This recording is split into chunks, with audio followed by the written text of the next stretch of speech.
Hi, I'm going to read a book to you today called Scribble Stones. It is written and illustrated by Diane Alber. This story is about one happy stone who was gray and round and rarely alone. He lived with the others all stacked in a pile and waited calmly with a large, friendly smile. Each stone had a purpose, but it wasn't known yet. Some would be landscaping and some a stone pet. There were so many things that the stones could all be. The hardest part was just waiting to see. Stone knew that his purpose would brighten someone's day. He just wasn't sure how or in what kind of way. He imagined the things that he might soon become as he watched all the stones get picked one by one. But his happy face slowly turned to a frown as he watched the tall pile start to dwindle on down. And although he was worried, he tried not to care until it was clear he was the last one there. Then it finally happened. Stone was quickly picked up. He was placed on a desk next to a very large cup. As Stone looked around, he thought, "This is so great." But he soon discovered he was a dull paperweight. "I'm supposed to bring happiness, not to hold paper still. There must be a mistake. This just can't be my skill." Then, all of a sudden, a splatter flew high, and then some bright scribbles came wiggling by. They were headed right toward the short paper stack, and they filled up the paper on the front and the back. They were all making art. It was happening so fast, Stone feared that the paper would simply not last.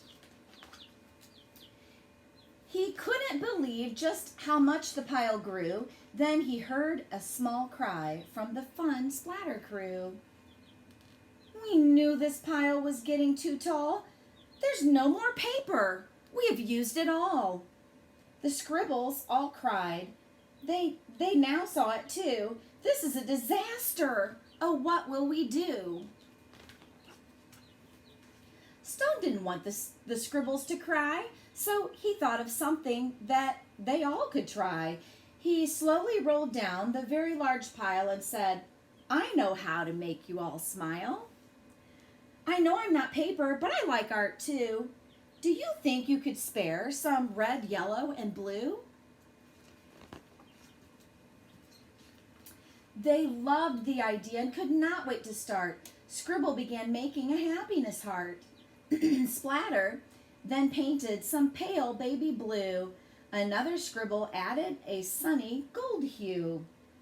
It didn't take long before more stones showed up, and soon the line grew behind the large red cup.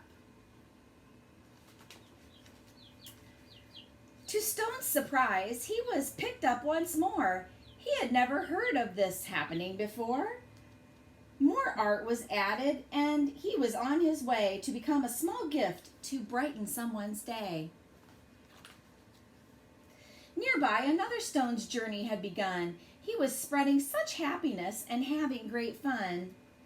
Every time he traveled, someone added their part, sometimes just a scribble, sometimes fancy art.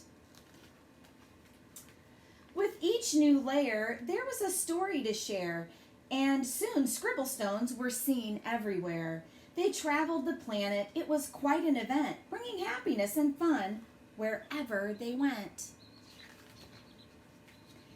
Now, thousands of stones inspire creativity each day, all because of a paperweight with a will and a way.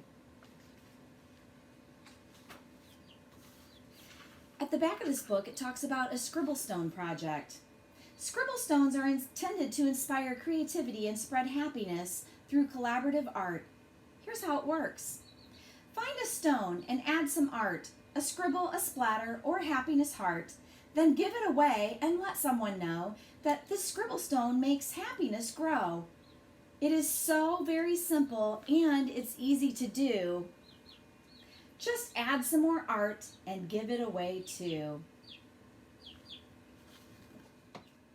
After reading Scribble Stones, I thought it would be a great idea if my family could do this activity to remember this stay-at-home time together in a fun way. So I went out and got some rocks and I washed them and let them dry.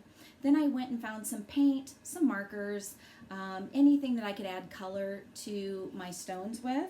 And I asked my family to start to put pictures on these stones. So we each started one, and then we're going to pass around until everybody has put their picture on them. They're not quite finished yet. But here's one. This first one has a heart and a moon. This second one has flowers, and I put some eyes on them just to make them fun. This one has a sun and a shamrock. And this one has a rainbow and some clouds. And then when we're finished painting them, I'm going to spray them with a sealer, but hairspray. If your mom or dad has some hairspray at home that they could help you spray the finished rocks with, that would be great. It kind of saves your artwork on there. I would love to see pictures of your stones and maybe what some of the pictures on them, what makes that special and maybe who put them on there. So please go to Class Dojo and upload those pictures and just type me a short message about what makes your stone special and if you had fun doing this activity. I can't wait to see your pictures.